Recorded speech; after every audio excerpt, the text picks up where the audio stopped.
நாட்டிய உலகம் நன்கு அறிந்த ஒரு பெயர்.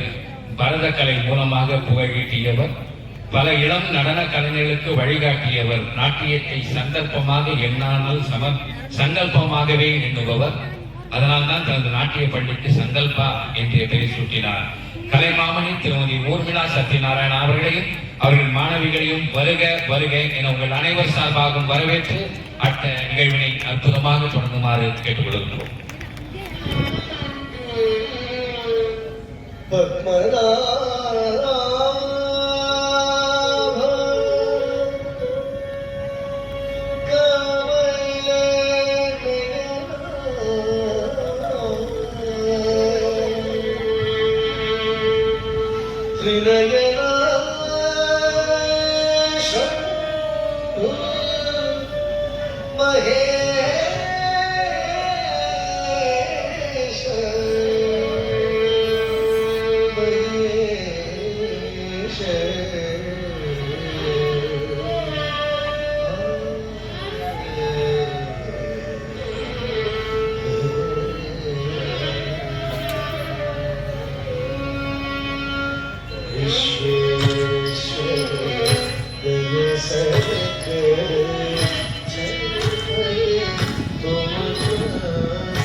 हे काटे करुणा काटे करुणा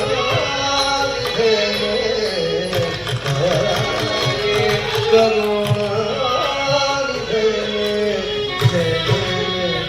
मरण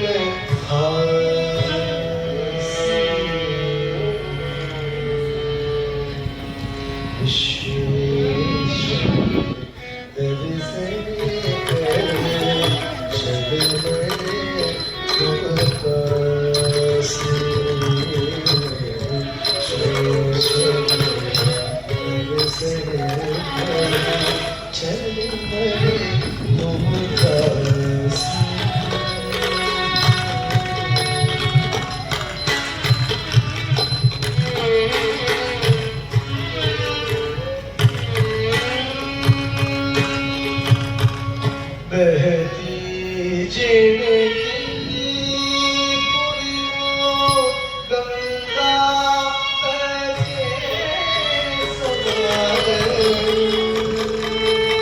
गंगा गंगा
तक घाट घाट वारे तक घाट घाट वारे घाट घाट हरे संज्ञा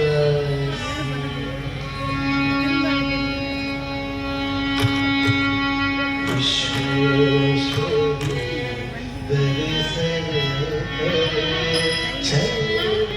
मने तुम कासी विश्वेश्वर तुमसे करे चले तुम कासी हरे स्वयं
शयानम् असितकलहकं मुक्तयोगाट्टहासम् घं घं घं नेत्ररूपं शिरपुटजटावन्दवन्दाग्रहस्तम् गं गं गं गानादं त्रिदशलटलटं कामगर्भापहारम् भ्रूं भ्रूं भ्रूं भूतनादं गणपतिसदनं भैरवं क्षेत्रपालं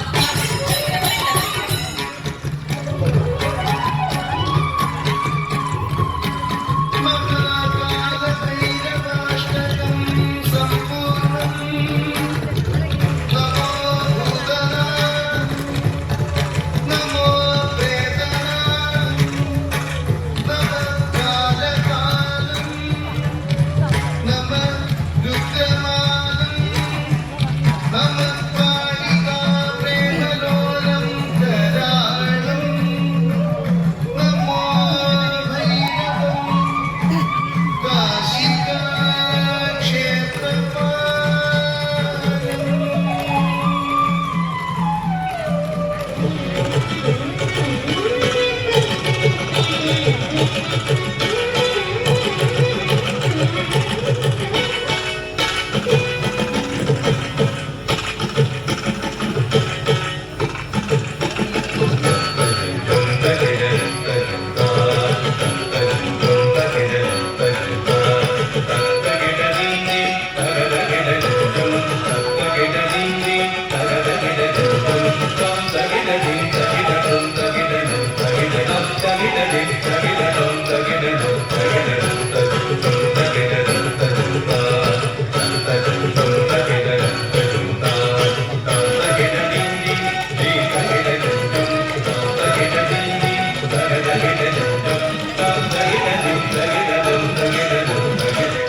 தரிகிடதும் தர் தரிகிடதும் தரிகிடதும் தர் தரிகிடதும்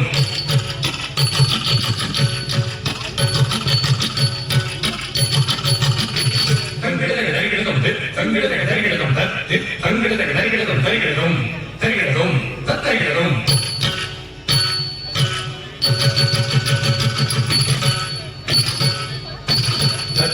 தக்க தின்ன தரிகிடதும் தரிகிடதும் தரிகிடதும்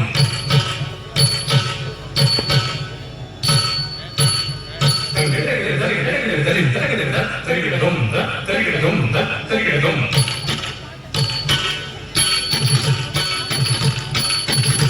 தத்தும் தரிகிடதும் தக்கத்திற்கும் தரிகிடதும் தத்து தங்கிடதக தரிகிடதும் தங்கிடதக தரிகிடதும் தரிகிடதும் தரிகிடதும் தங்கிடதக தரிகிடதும் தங்கிடதக தரிகிடதும் தங்கிடதக தரிகிடதும்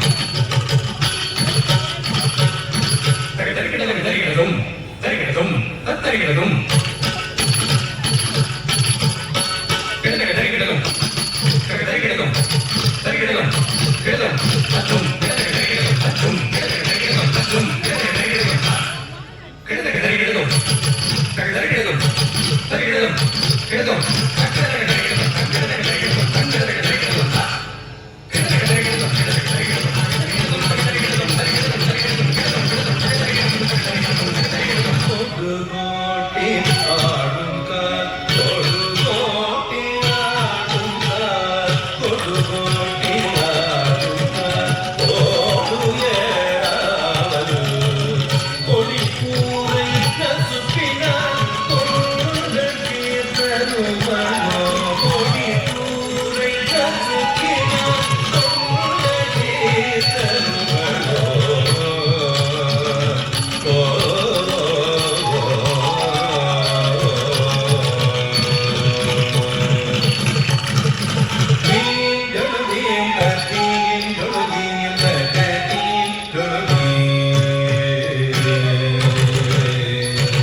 மயிலையில் மகா சிவராத்திரி விழாவை கொண்டாடி கொண்டிருக்கின்ற அனைத்து பக்தர்களுக்கும், சொந்தங்களுக்கும், நண்பர்களுக்கும் என்னுடைய பணிவன்பு கலந்த வணக்கத்தை தெரிவித்துக் கொள்வதிலே மகிழ்ச்சி அடைகிறேன்.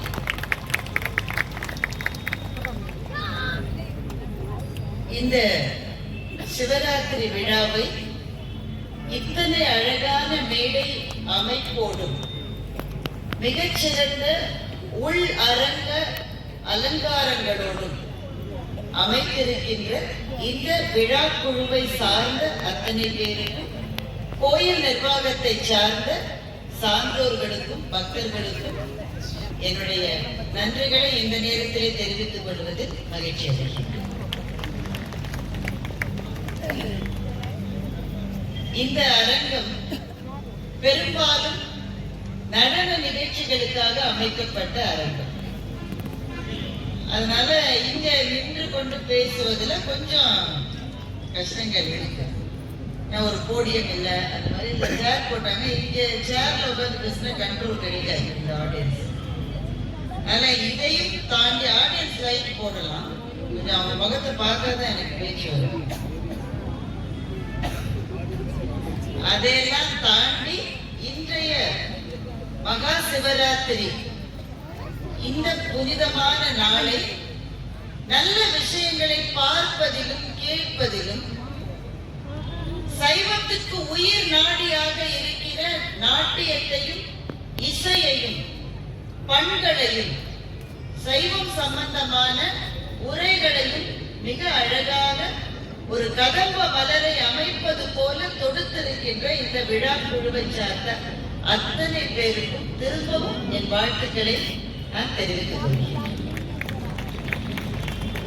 இன்னும் கைகாட்டல என்ன முடிச்சுட்டு இருக்கணும். நீங்க இப்பவே இவ்வளவு டல்லானா இன்னும் போக போக கொஞ்சம் ஆடியன்ஸ் இன்னும் கூட லைட் கொடுக்கலாம் தயவு செய்து. தொண்டர்தம் பெருமை என்ற தலைப்பிலே மிகச் சுருக்கமாக உங்களோடு பேசுவதற்காக நான் இங்கே வந்திருக்கிறேன். இந்த தொண்டர்தம் பெருமை என்கின்ற இந்த பாடலை பற்றி உங்க எல்லாருக்குமே பெரும்பாலும் தெரிந்திருக்கு. முருகப்பெருமானுக்கும் ஔவையாருக்கும் நடந்த ஒரு உரையாடலாக இதை சொல்லுகிறார். முருகன் ஔவையிடம் கேள்விகள் கேட்க ஔவை சொன்ன பதிலாக இது நம்முடைய இலக்கியத்திலே பதிந்திருக்கிறது. எது பெரியது என்ற கேள்வி ஔவையிடம் வைக்கப்பட்டது.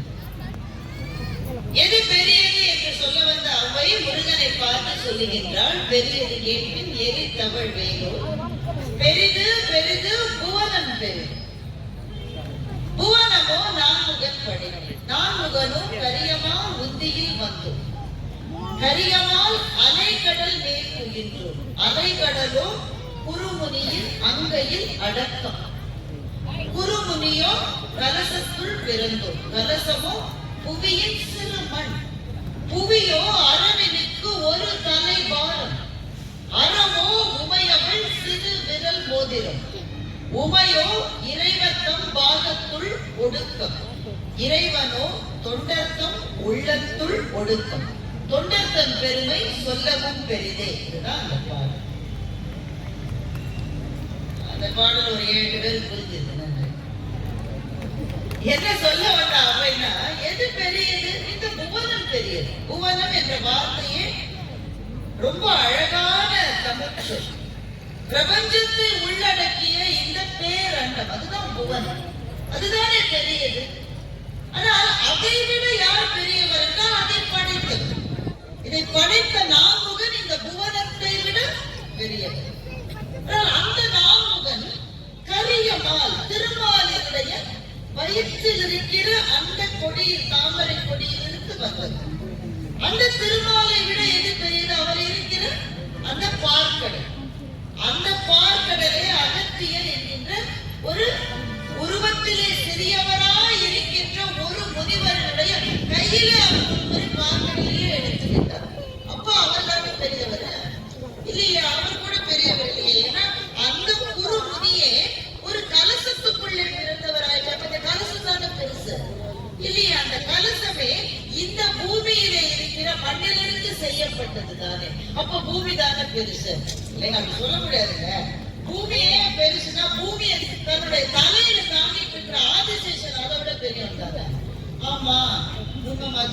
எல்லாத்தையும் விட அந்த அரவு என்கின்ற ஆதிசேடன் தான் பெரியவனா சொல்ல முடியாதுங்க. அந்த ஆதிசேடனையே தன்னுடைய விரலில் மோதிரமாக அமர்ந்திருக்கிறாளே உமையவள் பார்வதி தேவி, அவதான் எல்லாத்தையும் விட பெரியவள். அப்ப சக்தி தான் எல்லாத்தையும் விட பெரியவளா? அந்த சக்தியே எங்கள் சிவனின் ஒரு பாகத்திலே இருக்கிறாளே, அப்போ அந்த சிவன் தானே எல்லாரையும் விட பெரியவனா? கிட்டத்தட்ட முடிஞ்சிருச்சு. சிவம்தான் சுத்த சிவம் என்பது, சுத்த அறிவு என்பது சைவ சித்தாந்தத்தினுடைய அடிப்படையான தத்துவம். சுத்த அறிவாய் இருக்கிற சிவம் தான் எல்லாவற்றையும் விட பெரியதா இருந்தால் அவ்வை பாட்டி அந்த பாடலை முடிக்கின்றார். அதை கூட சொல்ல முடியாது. அந்த சிவபெருமானே தன்னுடைய தொண்டர்களினுடைய உள்ளத்துக்குள்ளே ஒடுக்கமாய் இருக்கிறார். அதனால் தொண்டர்களினுடைய பெருமை தான் எல்லாவற்றையும் விட பெரியது என்று அவ்வை சொன்ன பாடல். பாடலை நினைக்கிற போதெல்லாம் நமக்கு மகிழ்ச்சியாக இருக்கும். அது ஒரு கொஸ்டின் அண்ட் ஆன்சர் இப்படி மாறி மாறி மாறி மாறி வருகிற அழகை இந்த ஒரு பாடலிலே அவ்வை அமைத்திருப்பதை சொல்லுவதா? அவள் அடுக்கி அடுக்கி வருகின்ற அந்த பெரியது பெரியது என்பதெல்லாம் கடைசியில் சிவபெருமானுடைய பாதங்களிலே சரணமடைந்த பிறகு கூட அதை விட பெரியது ஒன்று என்று சொல்லக்கூடிய துணிச்சலும் தைரியமும் எதற்கு இருக்கும் என்றால் சைவத்துக்கு தான் இருக்கும். இறைவனை விட ஒன்று பெரியது சொல்லுகின்ற தைரியம் யாருக்கு இருக்கும் என்றால் அது சைவத்துக்கு உண்டான. எதை பெரியது என்று சொல்வது என்றால் அந்த இறைவனையே தன்னுடைய நாயகனாக தன்னுடைய கடவுளாக நினைத்து அந்த கடவுளுக்கும் அந்த தத்துவத்துக்கும் பணி செய்கிற தொண்டர்களினுடைய பெருமை கடவுளினுடைய பெருமையை விட பெரியது என்று சொன்ன இந்த அழகான பாடலை மையமாக வைத்துத்தான் இன்றைக்கு உங்களோடு நான் பேசுகிறேன். சைவத்தினுடைய மாண்பு தொண்டர்களினுடைய எப்படி உங்களுக்கு தெரியும் என்றால், பெரிய புராணம் எழுதிய சேக்கிழாரிலிருந்து ஆரம்பித்து இதற்கு பதில் சொல்லுங்கள். சேக்கிழார் தான் திருத்தொண்டர் புராணம் என்று எழுதி 63 நாயன்மார்களினுடைய கதைகளை ஒரு வடிவமைத்து நமக்கு சொல்கிறார். இந்த 63 நாயன்மார்களினுடைய பட்டியல் சேக்கிழாருக்கு எப்படி கிடைத்தது என்றால், சுந்தரர் வடிவமைத்து கொடுத்த ஒரு பட்டியல் சேக்கிழாருக்கு. அதனால அவங்க எல்லாருக்கும் தெரியும். எப்பவுமே சேக்கிழார் மாதிரியான பெரும் புலவர்கள், அவர் ஒரு அமைச்சராக இருந்தார். அனகாய சோழன் என்கின்ற மன்னனிடம் அமைச்சராக இருந்தவர் சேக்கிழார். அப்ப எவ்வளவு வேலை இருக்கும், எவ்வளவு செல்வாக்கு இருக்கும், எவ்வளவு பெரும் பணிகள் இருக்கும், இதை எல்லாவற்றையும் விட்டு நடுவில் நம்ம சொல்லுவோம்ல செபாட்டிகள் எடுத்துட்டு வருதுன்னு சொல்லிட்டு கொஞ்ச மாதங்களுக்கு விடுப்பு எடுத்துக்கொண்டு வந்து வேறு வேலைகளை செய்வது மாதிரி அமைச்சர் பணியிலிருந்து தன்னை விடுவித்துக் கொண்டு சேக்கிழார் பெருமான் ஒரு பெரும் பணியை செய்ய வந்தார். எந்த பணி என்றால், தொண்டர்களினுடைய வரலாற்றை எழுதுகின்ற பணியை எடுத்துக் கொள்வதற்காக அவ்வளவு அதிகாரமும் செல்வாக்கும் மிக்க பதவியிலிருந்து சேக்கிழார் வெளியே வந்தார். இதையே நம்மளால நம்ப முடியல. இதுதானே நாம இருக்கிற நிலைகளில் நம்முடைய வேலையில, அது பிசினஸா இருக்கட்டும், ஆபீஸா இருக்கட்டும், கொஞ்ச நாள் வெளியில வந்தாலே நம்ம இடத்துக்கு வேற யாரும் வந்துருவாங்களோ நமக்கு பக்கு பக்குன்னு இருக்கும். அதனால இருக்கிற இடத்தை விட்டு அகலுவது யாருக்கும் உவப்பானது அல்ல. ஆனால் அமைச்சர் என்கின்ற நிலையிலே இருந்த ஒருவர் இதை ஏன் செய்ய வேண்டும் என்றால், சைவத்தினுடைய பெருமை உலகெல்லாம் பரப்பதற்காக சேக்கிழார் பெருமான் இதை செய்தார். காப்பியங்கள், பெரிய புராணம் மாதிரியான காப்பியங்களை நான் பேசிட்டு இருக்கும்போது அந்த அரேஞ்ச்மெண்ட்ஸா நான் பேசுறதுக்கு வாசிக்காம இருந்தா சரி. எதை எழுதுவது? சிவபுராணத்தையே எழுதியிருக்கலாம், சிவனுடைய வரலாற்றையே எழுதியிருக்கலாம். ஆனால் எதை எழுத வேண்டும் என்று சேக்கிழார் பெருமான் நினைத்தார். அதைத்தான் உங்களோடு இன்றைக்கு நான் சொல்ல வேண்டும். ஒரு வசீகரமான பட்டியல் அவருக்கு கிடைக்கிறது, ஒரு லிஸ்ட். ஒரு காப்பியத்தை எழுதுகிற போது இதெல்லாம் ஒரு லிஸ்ட்ல இருக்கிற பல பேரை வைத்து எழுதுவதெல்லாம் ரொம்ப கடினம். ஏன்னா பல கதைகளை இணைக்கிற போது அந்த காப்பியத்துல ஒரு சின்ன இது ஒரே, இப்ப கம்பராமாயணத்தை எடுத்துக்கொண்டால் அது ராமன் என்கின்ற கதாநாயகனுடைய கதை. சிலப்பதிகாரத்தை நீங்கள் எடுத்துக்கொண்டால் கண்ணகி என்கின்ற கதாநாயகியை மையமாக வைத்து ஒரு கதை நகர்கிறது. இப்படி ஒரு கதாநாயகி கதாநாயகன் ஒரு கதாநாயகி அவர்களினுடைய வாழ்க்கை என்று எழுதுவது காப்பியத்தினுடைய போக்காக இருக்க முடியும். பெரிய புராணம் என்கின்ற மாபெரும் காப்பியத்தை எடுத்துக்கொண்ட சேக்கிழார் எதை எழுதினார் என்றால் 63 பேர் கொண்ட ஒரு பட்டியலை எழுதினார். இந்த பட்டியல் ரொம்ப ரொம்ப வசீகரமான ஒரு பட்டியல். இந்த பட்டியல் இருக்கிறவங்க எங்க ஒற்றுமை 63 நாயன்மார்கள் உங்களுக்கு தெரியும் தானே. கபாலி கோயில நீங்க போனீங்கன்னா எல்லாரும் நீங்க பார்க்கலாம். 63 நாயன்மார்களையும் நீங்கள் பார்க்கலாம். எல்லாரும் நின்றுட்டு இருப்பாங்க. ஒரே ஒருவர் மாத்திரம் உட்கார்ந்து கொண்டிருப்பார். காரைக்கால் அம்மையார் மாத்திரம் தான் உட்கார்ந்து கொண்டிருப்பார். பாக்கி எல்லாருமே நிற்பது மாதிரியான மூர்த்தங்கள் இருக்கும். காரைக்கால் அம்மையார் மாத்திரம் ஏன் உட்கார்ந்து இருக்காரு அப்படின்றத அப்புறமா சொல்றாரு. முன்னாடி இந்த பட்டியலை முதலில் பார்க்கிறோம். எங்கேருந்து வந்தாங்க 60 என்ன சம்பந்தங்க? இப்ப நீங்க ஒரு 4 பேர் பத்தி பேசுறீங்க, 4 பேரை பத்தி ஒரு சினிமா எடுக்கிறீங்க, ஒரு கவிதை, ஏதோ ஒரு லிங்க் இருக்கணும்ல. நீங்க தேடி பார்த்தா எந்த லிங்க்குமே இல்லை. எல்லாரும் அரசர்களா? இல்லை. எல்லாரும் மாபெரும் பெரும் படிப்பு படித்த அறிஞர்களா? இல்லை. எல்லாரும் ஏதோ ஒரு தொழிலை செய்கிறவர்கள், அதாவது எல்லாரும் விவசாயிகள், எல்லாரும் வியாபாரிகள் அப்படியா? கிடையாது. எல்லாருமே பணக்காரர்களா? கிடையவே கிடையாது. அப்ப எல்லாருமே ஆண்களா? கிடையாது. பெண்களும் இருக்காங்க. அப்ப என்னதான் இந்த பட்டியலில் இருப்பவர்களுக்கான பொதுவான சரடு எது என்று தேடி பார்த்தால் எதுவுமே ஒண்ணுதான் கூட சொல்ல முடியாது. அப்ப இந்த 63 பேர் ஒரு பட்டியலிலே எப்படி வந்தார்கள்? அரசரும் உண்டு, ஆண்டியும் உண்டு. அன்றைக்கு இருந்த சாதி அடுக்கில் மேல் சாதி வகுப்புகளில் இருந்தவர்களும் உண்டு, அந்த சாதி அடுக்கிலே கீழே இருந்தவர்களும் உண்டு. ரொம்ப எதுவுமே இல்லாத வறியவர்களும் உண்டு, மாபெரும் பணக்காரர்களும் உண்டு. இது எல்லாமே கொண்ட இந்த பட்டியலில் பொதுவாக இருப்பது ஒரே ஒரு விஷயம். இந்த 63 பேர் சிவபெருமான் மீது கொண்ட பக்தியை ஏதோ ஒரு செயலை, ஒரு தொண்டை செய்வதன் மூலம் வெளிப்படுத்தியவர்கள் என்ற ஒன்றே ஒன்றுதான் இந்த 63 பேரையும் இணைக்கின்ற சரணாகதி. அல்ல, பெரும்பாலானவர்கள் என்ன அவங்க ஒரு விரதம் மாதிரி ஒன்று எடுத்துப்பாங்க. இப்ப இங்க இருக்கிறவங்களே நான் பார்த்திருக்கேங்க. கபாலி கோவிலுக்கு போன போது சரியான கூட்டம். கற்பகாம்பாளினுடைய அந்த சந்நிதியில அன்றைக்கு பயங்கரமான கூட்டம். நெருக்கி தள்ளுகிறார். அல்ல, கொஞ்சம் வயதான ஒரு பெண். அவங்களை பார்த்தாலே நமக்கு தெரிகிறது ரொம்ப வசதியானவங்கள இல்லைன்றது நமக்கு பார்க்கிற போது. அவங்க கொஞ்சம் முதுமையினால நடக்கவும் கஷ்டப்படுறாங்க. இந்த ஒரு 4-5 படிகளை எடுத்து வைக்கவும் அவங்களுக்கு கஷ்டப்படுறாங்க. பின்னாடியில இருந்து தள்ளுறாங்க, முன்னாடியில இருந்து தள்ளுறாங்க. அந்த ஒரு யாரையும் திக்கல, இது பண்ணல. அம்மா கற்பகாம்பாமான்னு மட்டும் சொல்லிட்டு கஷ்டப்பட்டு ஏறி அந்த கூட்டத்துல நின்று அந்த அம்பிகையினுடைய முகத்தை பார்த்து விட்டு அந்த கூட்டமே அவங்கள வெளியில தள்ளிருச்சு. அவங்களா முயற்சி எடுத்து வரல, கூட்டமே வெளியில தள்ளிருச்சு. அப்படியே அந்த வெளியில வந்து அந்த கோபுரத்தை ஒரு நிமிஷம் பார்த்தாங்க. பார்த்துட்டு போறாங்க. போகிற போதே கொஞ்சம் நடை தளர்ந்து அப்படியே கீழே விழுற மாதிரி வந்துட்டாங்க. அந்த பக்கம் வந்திருந்த அப்படியே கையை பிடிச்சேன். ஏன்னா அவங்க விழுற மாதிரி இருந்தது. கையை பிடிச்சேன். என்னம்மா இந்த தண்ணி ஏதாவது கொடுக்குறீங்க? இல்லம்மா அதெல்லாம் ஒண்ணும் இல்லம்மா, சரி போயிடுவேன்மா, போயிடும். எங்கம்மா நீங்க போகணும்? நான் போகணுமா, சவுகார்பேட்டை மட்டும் போகணும். இங்க இருந்தா வரீங்க, தினம் வரல அப்படின்னா எனக்கு அப்படி தூக்கி வரைக்கும். தினம் வரீங்களா? ஆமா, இந்த 33 வருஷத்துல ஒரு நாள் கூட விடாம வரேன்னு சொன்னாங்க.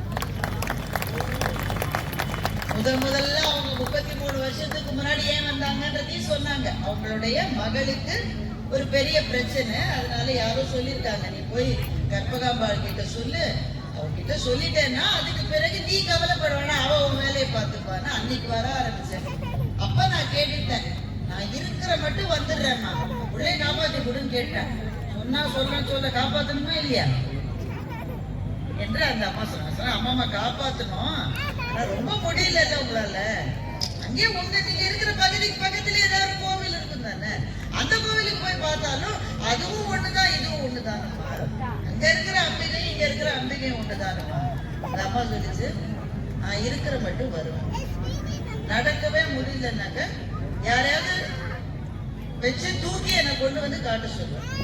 முடிஞ்ச மட்டும் நான் இதை சொல்றேன். நான் என் மனசுக்குள்ள நினைச்சிட்டேன், இந்த நாயன்மார்களினுடைய பட்டியல் என்பது முடியாத பட்டியல், அது தொடர்ந்து கொண்டே இருக்கும்.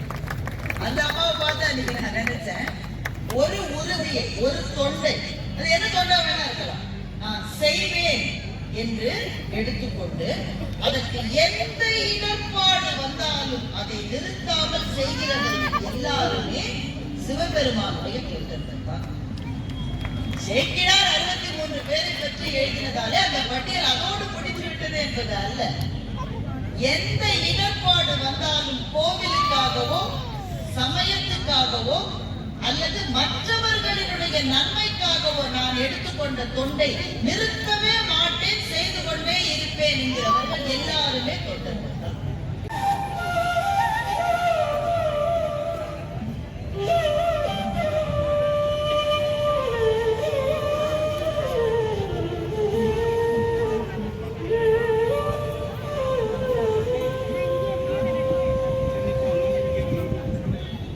செஞ்சடை மகுடத்தில் திகழும்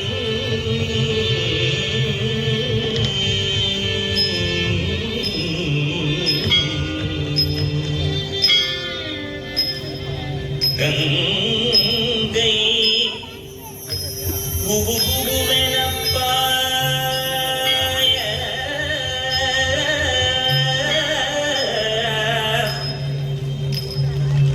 சந்திரகலா ஜோதி பழி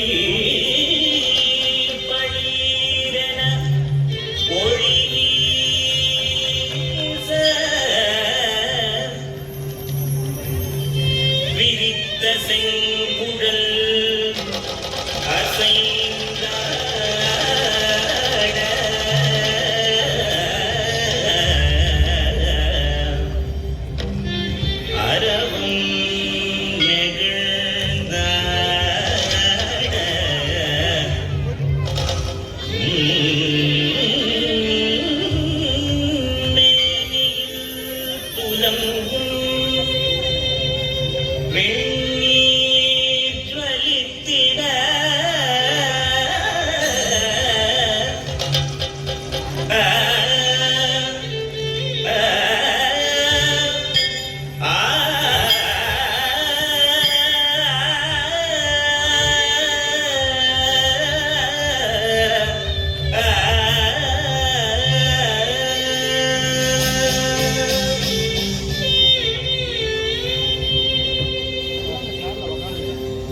நீரஜனயனம் இரண்டும் கருணை ஒலித்துலங்க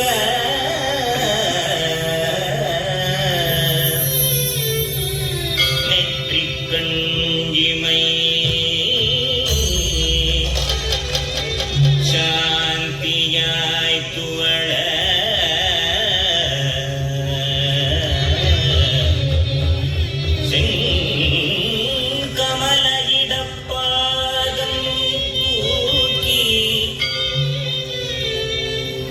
பாதம் தூக்கி இடப்பாதம் தூக்கி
Tadim,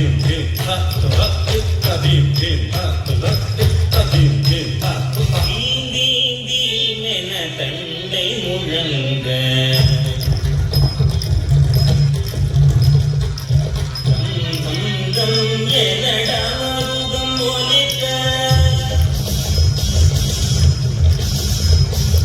தத்தோம் தத்தோம் என மத்தளம் கொட்ட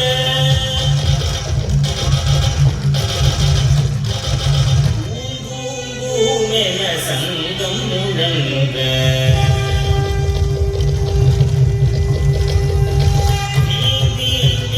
என தண்டை முழங்க கம் கம் கம் எனடாமுகம் ஒலிக்க தத்தோம் தத்தோம் என மத்தளம் கொட்ட பூம் என சங்கம் முழங்க என தண்டை சீரம் ஒலிக்க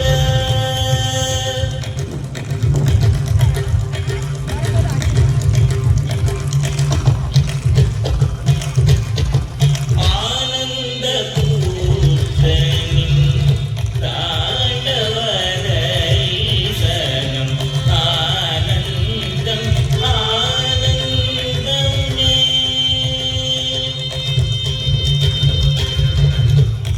ஆனந்த கூத்தனின் தாண்டவர ஈசனம் ஆனந்தம் ஆனந்தமே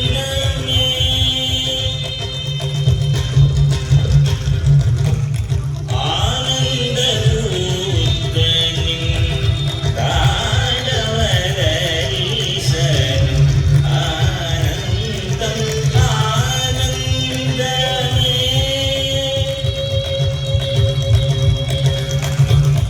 ஆனந்த கூத்தனின் தாண்டவர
தரிசனம்